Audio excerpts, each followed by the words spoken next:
Ito ang Presidential Broadcast Service Radyo Pilipinas. Radyo Publiko ng Bagong Pilipinas para sa Bagong Pilipino. Naghahatid ng mahahalagang balita at impormasyon na guugnay ng pamahalaan sa sambayanan. Tulay sa himpapawid ng serbisyo publiko. Radyo Pilipinas. Radyo Publiko. Ang boses ng Pangulo. Sa Iloilo, Radyo Pilipinas. 585 AM. Philippine Standard Time, alas 2:09 sa hapon.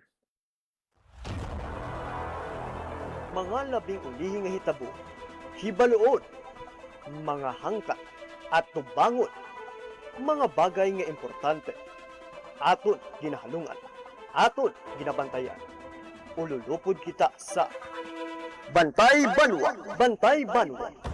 Ang programa nga magatulong sa inyo sang labing ulihing nga balita, mga panugyan o kampanya para sa kayuhan sang tanan.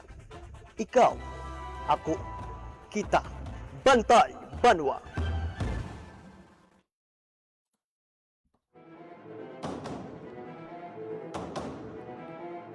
Mayong hapon Western Visayas, mayong hapon syudad kag probinsya sang Iloilo. Welcome sa pagpangalagad sang programa Bantay Banwa.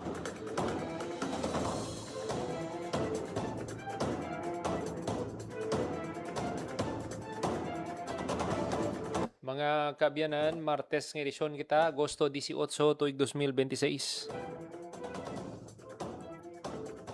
Programa nga magadulong sa inyo sa labing uli nga balita, mga panugyan kag kampanya para sa kayuhan sang tanan. Ini ang inyo alagad kag anchorman Joseph Paul Noblesa Tarosa.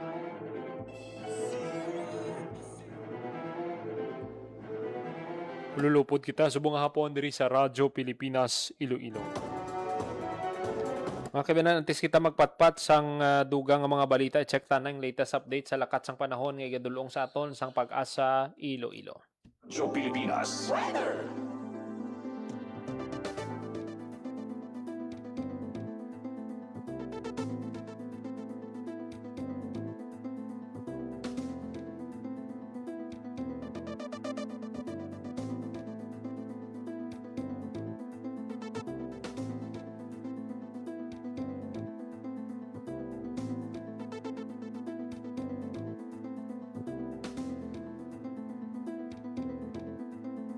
Maupo na to sa piyag nga linya, Pag-asa weather forecaster Charlie Dipra. Sir, welcome sa Radyo Pilipinas. Maayong hapon. Yes sir, maayong hapon. Maayong hapon sa tanan niya tagpalamatisang Radyo Pilipinas. Yari pinakauli nga lakas ng panahon karon nga adlaw Agosto 18, 2026. Sir. Sa karon ang may katagan monitor nga LPA na uli na siplatan na sa 400 km west of Calayan, Cagayan. Ang isa naman kay LPA uli man na siplatan niya sa may 1,170 km east of extreme northern Luzon o kon sa sulod sa Philippine Area of Responsibility. Meanwhile, isa man ka tropical depression nga na-monitor man sa buwa sa Philippine Area of Responsibility sa 3,160 km east of northeastern Mindanao. Samtang diri sa aton sa may Western Visayas, particular na ang bahin sang Antique, padayon maka-eksperyensya sang magalumon nga kalangitan occasional rains dala sang southwest monsoon. Nabilin niya bahin sang Western Visayas, particular na ang siyudad sang Iloilo, magapang ibabaw man ang magalumon nga kalangitan, may mga scattered nga mga pagulan, pag pangilatan nag-o dala sang southwest monsoon. Makasarangan tubdo mabasog nga hangin, magalin na bagat na nakatungdan, magadalas ang makasarangan tubdo mabasog nga pagbalod sa kadagatan. Antal sa atong temperatura nasa 24 tubtob 31 degrees centigrado. Ang adlaw nagabutlak alas 5:40 kada sa aga, magaturod alas 6:07 karon sa hapon. Kita mo na pinakauling nga sa panahon gikan diri sa Iloilo Pag-asa, Charlie Depra. Namong salamat Pag-asa weather forecaster Charlie Dipra. So may mga kabinan latest update sa lakat sang panahon nga gindulong sa aton sang Pag-asa Iloilo. 12 minutos makaligad sa takna alas 2 sa hapon.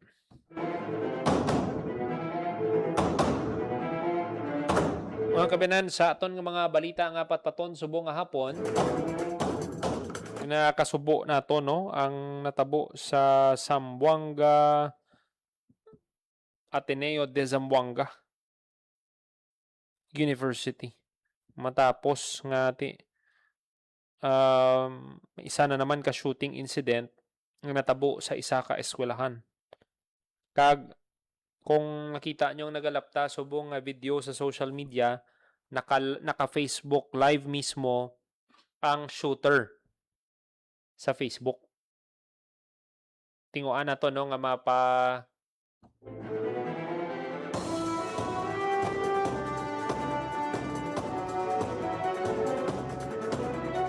sa initial nga report sang PNP, ang suspect sa grade 7 nag-usar. Mga kabiyanan, grabe no, dira mo makita, bata ka, grade ano ka pa lang, duha ka pusil gidyang gindala mo. Istoryahan tayo na ako no, isa-isahon tayo na ang mga nagkalanabo. Kung makita nyo sa video, may pasaka siya. Tapos, kita mo na balang familiar ka mo sa Counter-Strike? Sa mga kauturan, tabalang nga naghahampang Counter-Strike. Ang iya nga pang-uyat, kumbaga do computer ang pamatsyag niya bala. Tapos, ang pagtiro, gakahampang ka lang sa computer. Pero di matuod na nga tao ang gintiro mo. Pero hindi man ina rason para sa aton, hindi man ina masiling ati kung nagahampang ka sa Counter-Strike, amo na dahil masulod sa utok mo, nagahampang ka sa mga amo nga mga hampang sa cellphone mo kay mga kabyanan, sang time namon 20 years ago, nagahampang man kita sina, pero lagi dyan nagsulod sa utok naton nga kung may kontra kita or may nainitan kita sang ulo, tiroho naton, di ba? Siguro siguro nga obrahon mo sa kontra mo kung bata ka, sumbagon mo da, o kung baison mo da, pero hindi maglabot sa punto yung patyon mong kontra mo. Di ba?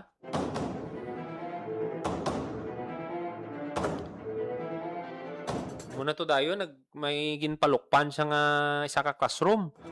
Kinagula ang mga estudyante, tapos nagsaylo pagid siya. Napatay gitong maestro, no? Pero i-check naton ini karon, may ang isa pagid nga napatay ang estudyante mismo ang nagtiro. Ginluthang niya man ang iya kaugalingon. Isa ka 9mm pistol kag M16 rifle. Tigi na ano pa? Galing kaya ang problema sini paano ini mapadalman sang kapulisan kay ang shooter nagpakamatay man. Pero ang aton nga gusto padalman, paano nakadala ang isa ka estudyante sang hindi isa duha ka armas sa sulod sang eskwelahan. Sa mga sa mga kauturan tabalang nga security guard, hindi nyo na paghulaton nga may magsunod pa. Dapat ma-realize nyo nga dapat kamo mismo mag-ubra kamo sang adjustment sa pagsulod sa eskwelahan. Kung kinanglan hugton ang seguridad, ubrahan nyo. Kung ma-delay man na ang pagsulod sa mga estudyante o kung sino man na nag-transact sa eskwelahan, insindihon dapat na nila. Nga naghugot kamo kay amo na ning natabo kag hindi naton gusto masulit. Kaya nga ang anxiety sa mga ginikanan nga okay lang ayahan ng mga bata ko to? Safe ayahan ng mga bata ko dito? Diba? Amo nang ginaisip mo. Diba? Although may mga drills na ginahimo ang Department of Education, pero kita mismo, nagalibog ang ulo, ning nagakalatabo. Kag,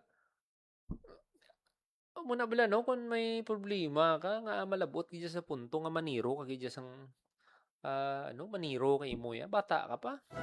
Ang may sa lamharon ng edad, may may criminal mind ka na.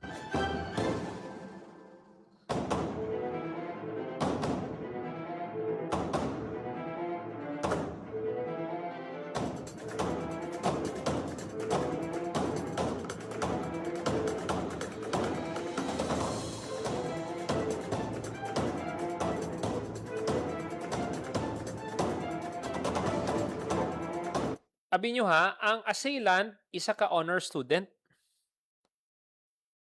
What could have driven an academic achiever nga mag-ubra sina? Diba? Pag achiever ka sa eskwelahan, ikaw ang nice guy. Ikaw ang gina-admire sang imo nga mga maestro kag maestra. Kati ikaw ang ikaw ang salaligan nira sa mga maestro kag maestra. Tungod maalam ka. Pero wala kita kabalo. Utang ta may problema. Okay. Sigurado kita may rason gid na. May reason behind nga ginobra mo na. Pero ti anong pamangkot? Ang pamangkot ano gid kadako ang problema nga maniro kagid sa sulod sang isa ka universidad. Encourage tanong aton nga mga netizen kung may mga reaction ka mo or komento. Pwede ka mo ka-leave sang comment. Kay basahon nato no diri sa aton nga pagpanglagad.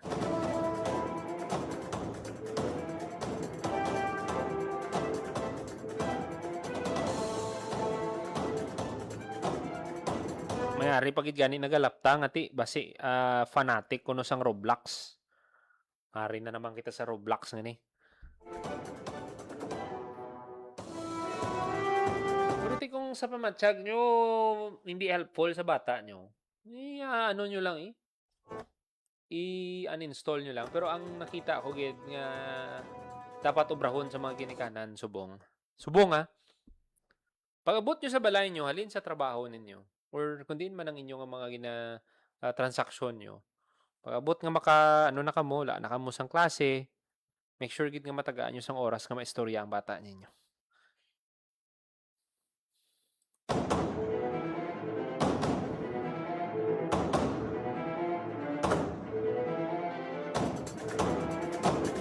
Pero sa subong, hindi pa matumod Hindi pa matumod kung ano gid ang rason.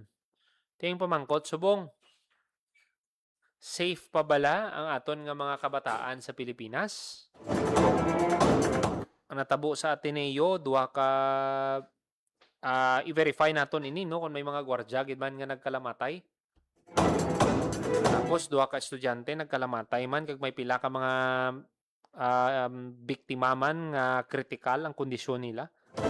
Pero para sa akon kung may dapat manabat sini ang tatay kung iyan yang mga armas nga ni kung sino nagapanag-iya sang armas, siya gid dapat ang balasulon diri. Kay nga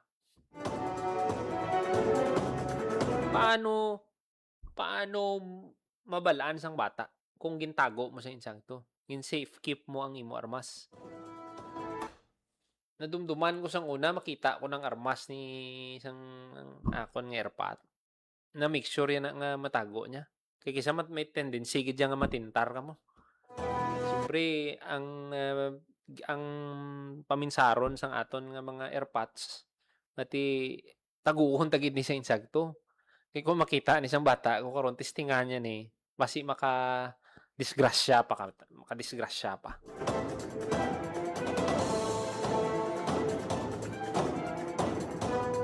So, amo na, nga dapat ma-realize nyo gid.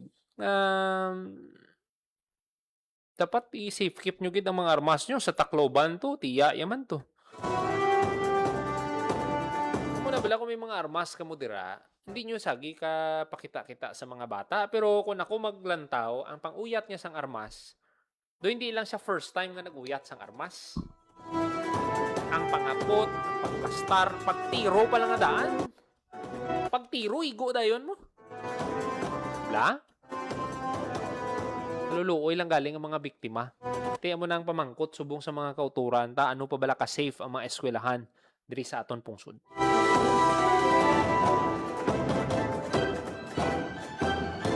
Mga kabiyanan, ang Customs Police Chief sa Zamboanga ginkakas sa pwesto sa Bureau of Customs bangod suspect siniyang iyang bata sa pagpangluthang sa isa ka pribadong eskwelahan sa Zamboanga. Dua ang napatay sa insidente.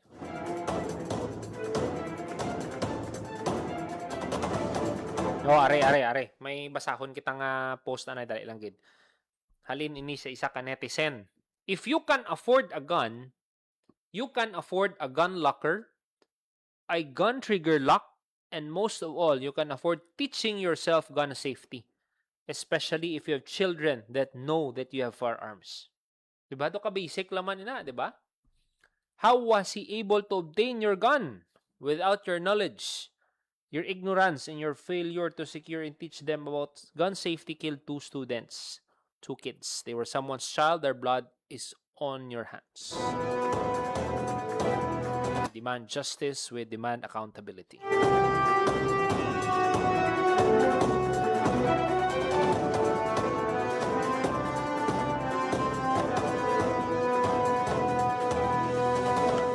Mga kabyanan, may kantanan sa sining natabo sa Zamboanga, mga kabyanan, nga shooting incident. Magakuha kita sang report mo. Appeal sa DepEd sa mga social media user. May kantanan sa Zamboanga shooting incident kag ang First Regional Assembly of Educational Leaders. Kuwauntang detalye sa report ni Marian Grace Araneta. Radyo Pilipinas, report. Yan. Paul, mayong hapon following no sa siniman nga shooting incident nga nagluntad no sa isa ka buluthuan dira no sa Zamboanga, may ara Paul nga pangabay ang aton nga Department of Education no kon DepEd sa mga media or taga-media, mga vloggers, mga content creators kag syempre Paul no sa publiko. So sa statement diri Paul no nga ginsend man actually no diri sa group chat naton sa nga together with our schools division office of Iloilo, ginapangabay gid Paul no ang aton nga mga miyembro sa media, mga vloggers, content creators kag publiko nga likawan anay Paul no ang pag-post, ang pag-share o kung pag-amplify sa mga videos, sang mga photographs kag iban pa no nga mga sensitive materials nga nagapakita sang insidente o kon ang aftermath sang sinima no nga insidente.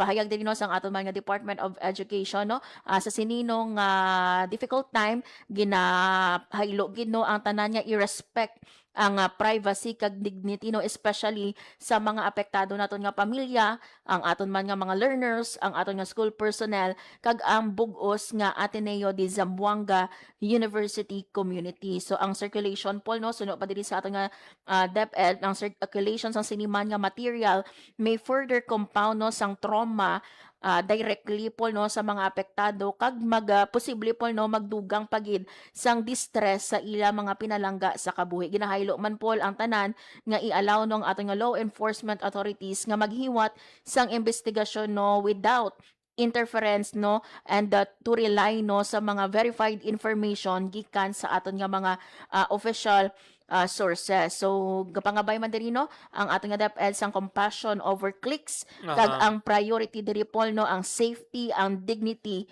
kag ang healing sang aton nga apektado nga school community Paul.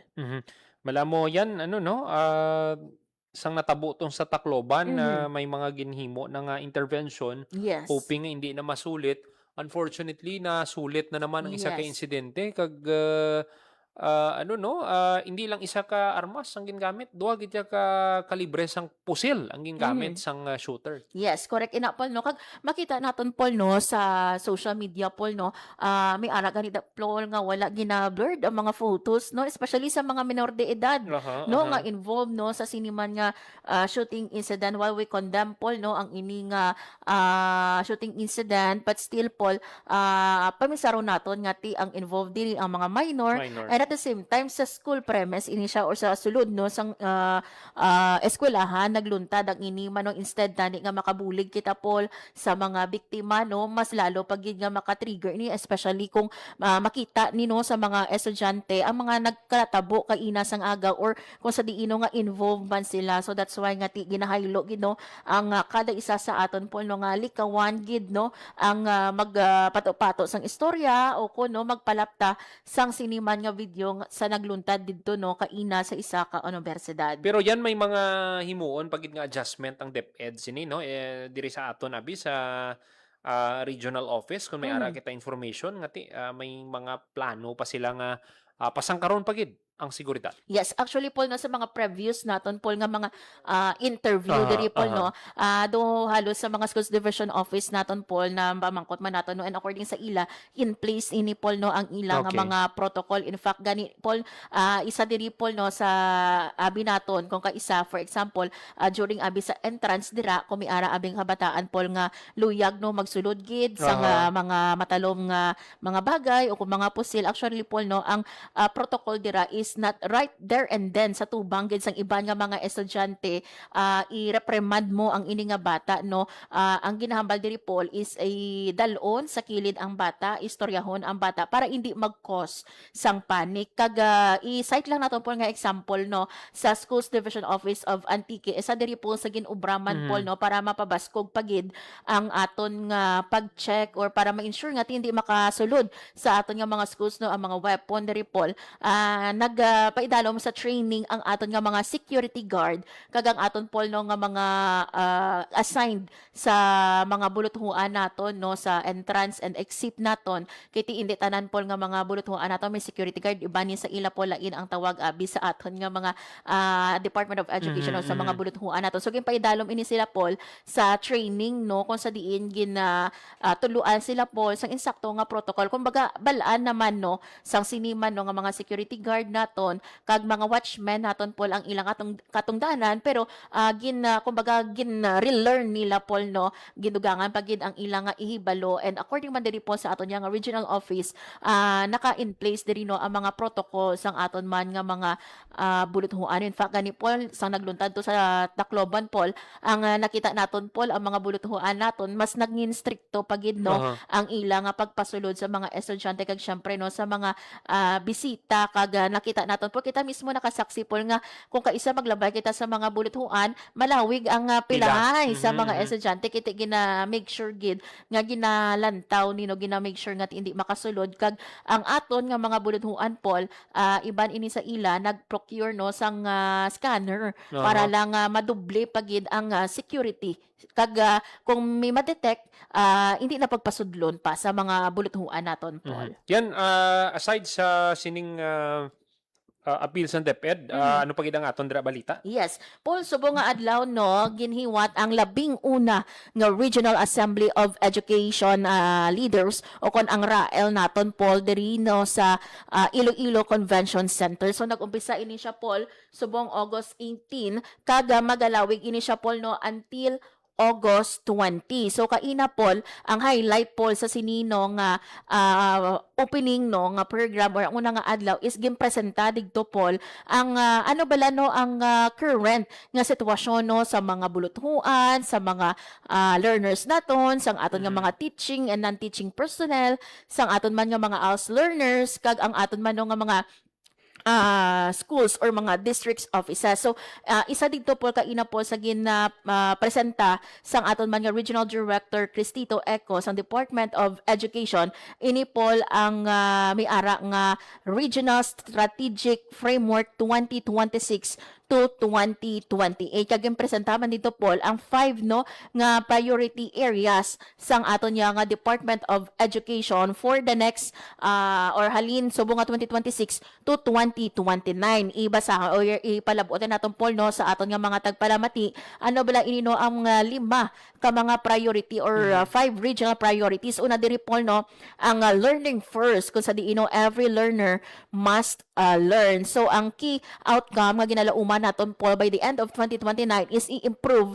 ang percentage ng mga learners naton nga nagapakita sang grade level foundational competencies. Ikaduha naton Paul nga priority amo ining excellent teachers, stronger school leaders. So ang outcome kinag-expect naton ang improved instructional practices and school leadership performance. Ikatatlo po nga priority amo ining quality assurance and targeted nga technical assistance. Ang key outcome naton is improve provision sang different or differentiated technical assistance based man sa ebidensya. Ikaapat ang inclusion, well-being and resilience. Ang key outcome nga gina-expect naton improve inclusivity and well-being and resilience. Kag ang last amo ang data-driven governance and accountability kung sa diin ginalauman naton Paul ang improve nga governance, decision making and accountability pinaagi mas sa timely, accurate and actionable education data. Sa iba naton Paul no nga mga programa sang Radyo Pilipinas Iloilo isa-isa ho naton ini Paul no kung bala no ginpresenta dito Paul no kung ano ang mga milestones no nga na-achieve sang aton man nga SDOs and at the same time no sang aton man nga bug-os nga rehiyon kag ano ang mga programa Paul ang nakapatuman na no kay ti ang ining priority areas naton Paul will start this 2026 to 2029 but silingon may ara na kita nga mga in place nga program nga sa karon naga-rolling na Paul and lauma naton nga by the end of 2029 makita naton ang mas manami pagid no nga output especially Paul sa pag-improve sang literacy and numeracy diri sa aton sa Western Visayas. Yan, Madam Ogit, nga salamat. Para sa Bagong Pilipinas, Maran Grace Aranyata, Radyo Pilipinas, Radyo Publiko. Radyo Pilipinas. Radyo Publiko. Radyo Pilipinas. Madamong salamat, Marian Grace Serenieta, sa report no sa sining natabo sa Zamboanga. Nagapilar ang DepEd no sa pumuluyo sa responsable nga paggamit sa social media kasunod sa natabo no sa Zamboanga. Mga kabanan, sa ibang paginaton nga balita, palabot man sang simpatya si President Bongbong Marcos kag sa entire Ateneo de Zamboanga community kasunod sang trahedya no nga kuntani wala na tabo. Suno kay President Marcos ang mga bulutuan ang ginasaligan. Ginasaligan sila no nga amo ni ang diri mag-grow, mag-dream ang mga kabataan kag they must also be among the safest places sa pungsod. Naghatag ini sang mando sa law enforcement agencies nga magpatigayon sang tulid nga investigasyon sa sining insidente kag hibaluan no kung ano gid ang natabo kag kung ano mga pwede ubrahon para nga ma-prevent na ang ini nga mga insidente kay hindi lang ni kaisa natabo. Tapos after sang ano bala kadamo gid sa mga nagkalanabo pagid nga mga insidente bala sa eskwelahan sa tutuod lang ang mga maestrata, mga maestrota bombardiya na ni sila sang ulubrahon sa eskwelahan mo sa tutuod lang maklase sila. Tapos mga schoolmate sila man ang mapatigayon. Tapos kung may mga extracurricular activities pagid na mga bata, updan pagid na sa mga maestro. May mga jamboree nan mga maestro pagid na naton kag maestra ang ara dira. Ang aton ba lang ang mga ginikanan, hindi nyo lang yung pagtugyan sa mga manunodlo tang obligasyon. Di ba? Pag-abot sa balay, dapat ginaistorya tagid ang aton mga bata. Kamusta ang pag-eskwela ninyo? Nag-ano ka mo sa school? May nag-away sa imo to? Hindi parang nga tudluan magbalos. Kumbaga tudluan naton paano i-handle ang mga nagabuli sa ila. Kung hindi nagid magwantahan, pwede man nireklamo kay ma'am. Radyo Pilipinas. Radyo Publiko.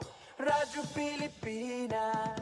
Every Filipino family deserves that assurance nga ubrahon sang mga eskwelahan kag community ang tanan para i-strengthen ang pagbantay no kag matagan proteksyon ang mga kabataan and ensure that they can pursue their education without fear. Pilipinas. Radyo Publiko. Radyo Pilipinas. 36 minutos magaligad sa takna ang 2:00 sa hapon maghatag na ita sa pila ka mga pahanumdo magabalik lang ang programa Bantay Banwa. Mabilis ang trivia, dagdag talino. Heto na ang Dagling Kaalaman.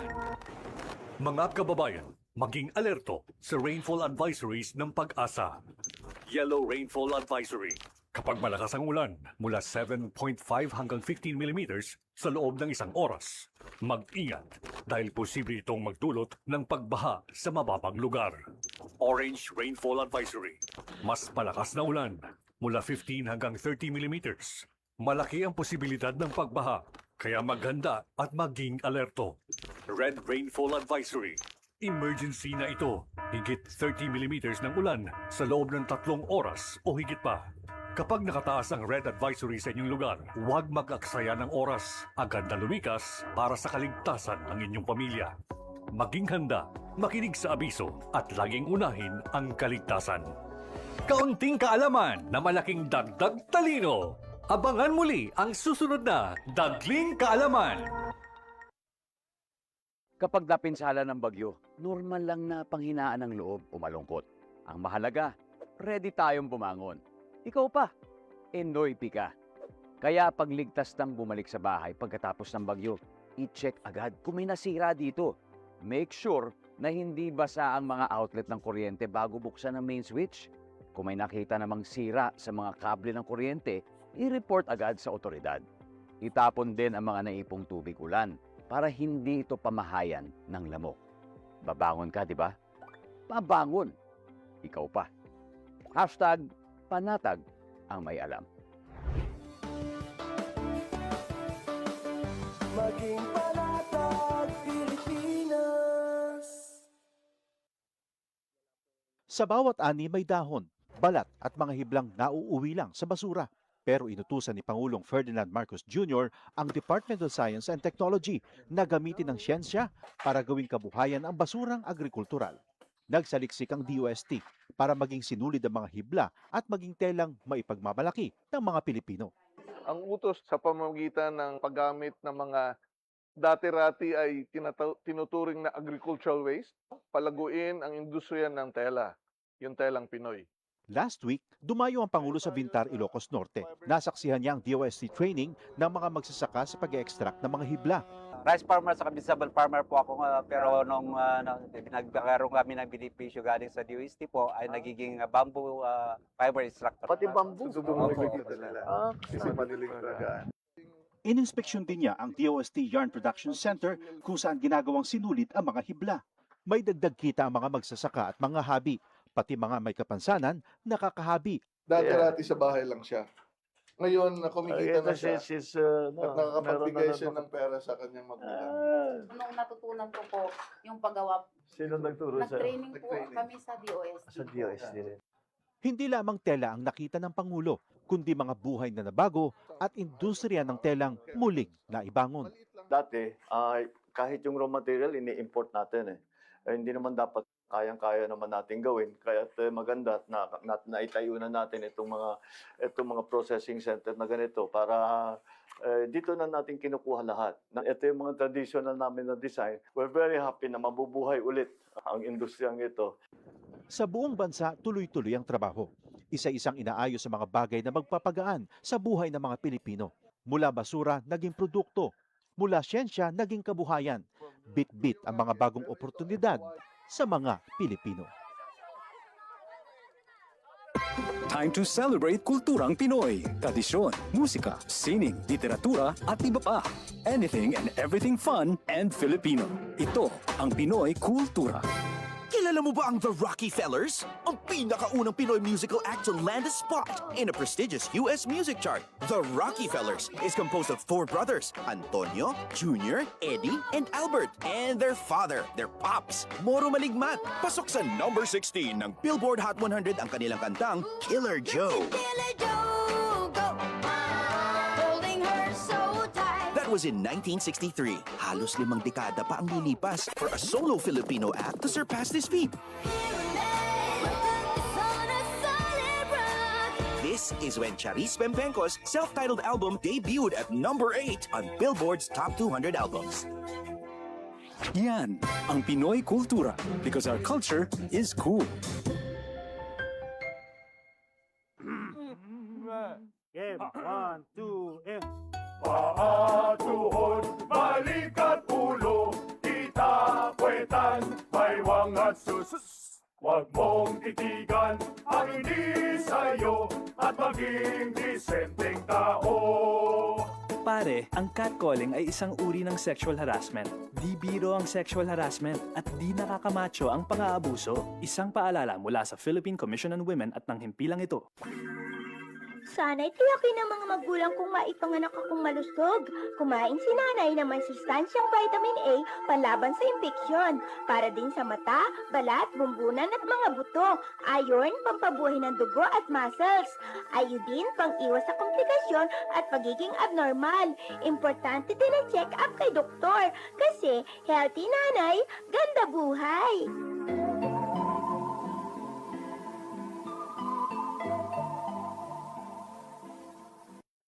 Time to celebrate kulturang Pinoy. Tradisyon, musika, sining, literatura at iba pa. Anything and everything fun and Filipino. Ito ang Pinoy Kultura. Flight PR 105 443, now boarding. Hey, that's us! Vacation, here we go! Always love flying the first and oldest commercial airline in Asia, our very own flag carrier, Philippine Airlines. Dreaming of love while cruising at high altitudes. Did you know this track was specifically made for Philippine Airlines back in the 70s? Composed by Jose Marichan and arranged by Ryan Cayabyab. Closer to heaven with 30,000 feet. Brings back good old memories, at the same time, creating new ones with a new generation. Oo, ang ganda pa naman ng kanta. Leave all your worries as we soar over the clouds. I don't know about you, but I always feel a sense of pride every time I see our flag carrier on airports or up flying high in the sky. They'll be shooting stars through time and space. Yan ang Pinoy kultura because our culture is cool. Maging mapanuri, huwag maging biktima. Ito ang karanasan ni Joanna, Elena at Shona. Sinabi niya sa nanay ko, mabibigyan nila ako ng trabaho. Pwede niya daw akong gawing singer. Sa abroad daw. Doon ako pupunta para magtrabaho. Hindi niya sinabi yung trabaho ay sumayaw ng nakahubad. Kinulong ako kasama ng mga ibang babae at hindi pinakain. Umabot ako ng Singapore. Pinilit naman ako makipagtalik sa mga foreigners. Doon ako nabuntis. 15 years old lang ako noon. Dito sa Pilipinas, 100,000 na bata ay pinapasok sa sex trade. Ang child trafficking ay isang krimen. Mag-report sa Action Line 02-1343. Hindi mo kailangang makita ang mga mukha nila para maramdaman ang takot nila. Isang paalala mula sa ECPAT Philippines, Interagency Council Against Trafficking, PIA at ng himpilang ito. Maging fuel efficient, siguraduhin na walang bagahe na di kinakailangan sa sasakyan. Magmaneho ng wasto at iwasan ang idling. May savings ka na aabot sa 15%. This is a public service announcement from the Department of Energy and this station. Time to celebrate kulturang Pinoy. Tradisyon, musika, sining, literatura at iba pa. Anything and everything fun and Filipino. Ito ang Pinoy Kultura. Naaalala niyo pa ba ang mga katagang ito? Amoy pares, amoy araw. Ano ba yan? Puro sugat ka na naman! Bakit wala na naman kapares yung tsinelas mo? Ang dungis mo! Ma! Tama na! Ayos lang, di ba? Masaya naman tayo naglalaro sa kalye ng sipa, patintero, agawang base, habulan, jolen, trumpo, text, at marami pang iba. Some Filipino games just show how creative we are.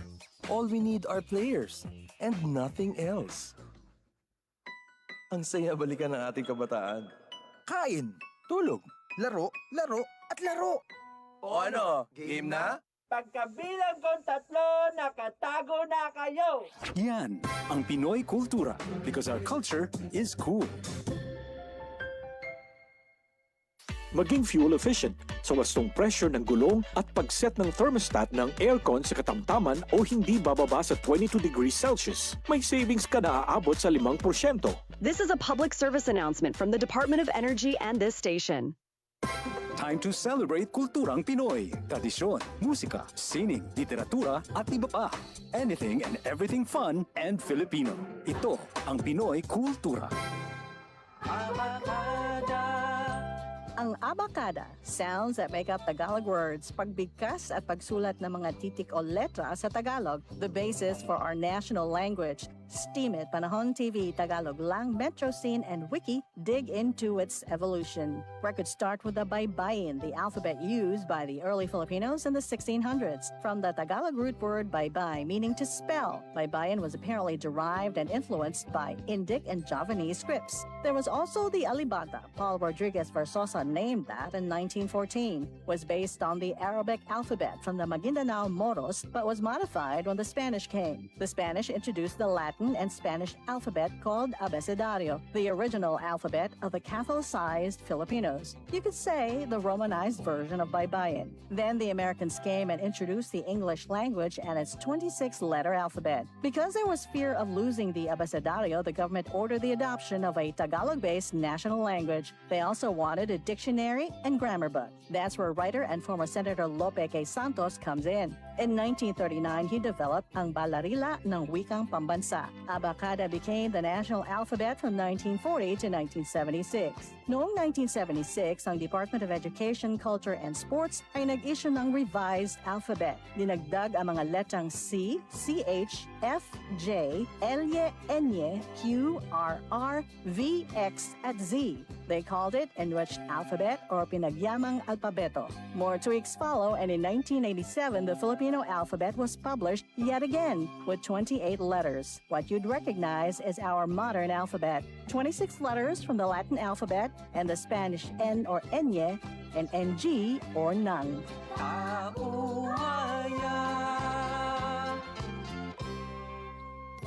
Yan ang Pinoy kultura because our culture is cool.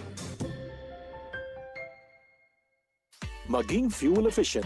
Planuhin ang bawat biyahe para iwas traffic. Mag-carpool para sa mababang carbon footprint at emission. Tipid ng pamasahe, may savings ka na aabot sa 10%. This is a public service announcement from the Department of Energy and this station. Time to celebrate kulturang Pinoy. Tradisyon, musika, sining, literatura at iba pa. Anything and everything fun and Filipino. Ito ang Pinoy kultura. Alam mo ba kung ano ang mambabato?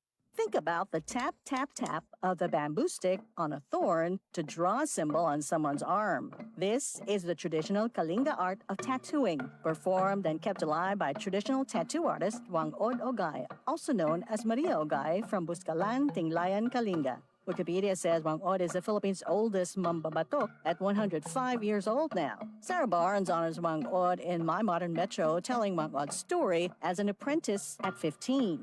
Breaking the norm, learning the mambabatok tradition that used to be taught only to men. The art began with the indigenous Butbut warriors, headhunters, who got tattoos with special meaning, usually after a kill. But for women, the art portrayed standards of beauty. Wangod recalls her friends covering her arms and legs with tattoos she still wears proudly. She mixes her ink from pine soot and water and has hand-tapped tattoos on bodies of people from all over the world. Wangod inks a design that carries symbolic meanings specific to the mambabatok culture. Thousands come to make the long journey to get inked by Wangod. Discovery Channel featured her and her art in 2007 on Tattoo Hunter, bringing Kalinga art to a global audience. The National Commission for Culture and the Arts honored her with the prestigious Dangal ng Haraya Award in 2018. She was also nominated for the National Living Treasures Award. Yan ang Pinoy kultura because our culture is cool. 50 minutos magaligad sa taknang alas 2 sa hapon. Padayon ka mga nagapamati diri sa Gyapon sa programa Bantay Banwa.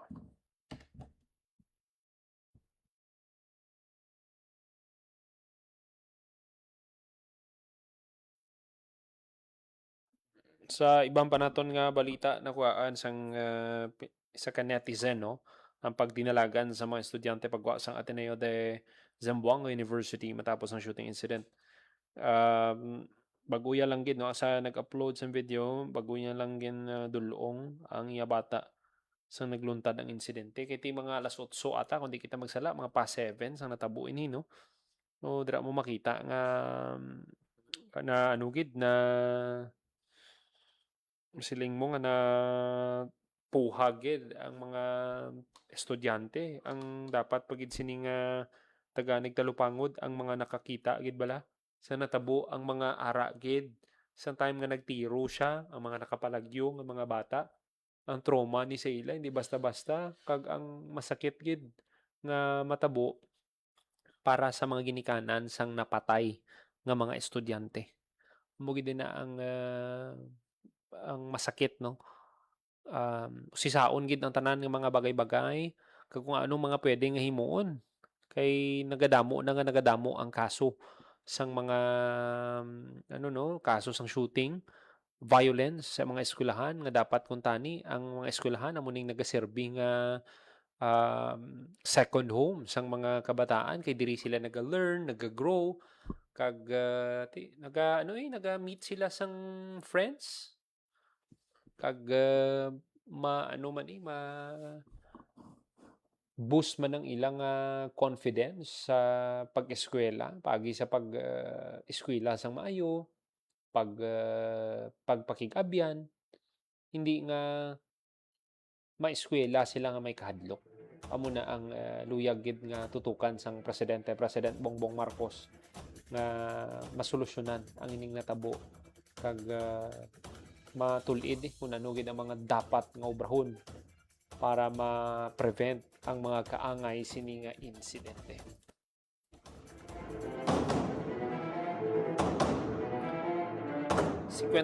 minutos makalikat sa takna alas 2 sa hapon. Ang iban pagid nga mga balita patpato naton sa masunod nga edisyon sang programa Bantay Banwa. Ginapsalamatan ta aton mga kaupdanan sa technical side sa studio Engineer Roy Louis Caipang sa transmitter Mr. Vermor Aventura. Para sa Bagong Pilipinas, Joseph Paul Noblesa Tarosa, Radyo Pilipinas, Radyo Publiko. Ang inyong tulay sa himpapawid ng serbisyo publiko.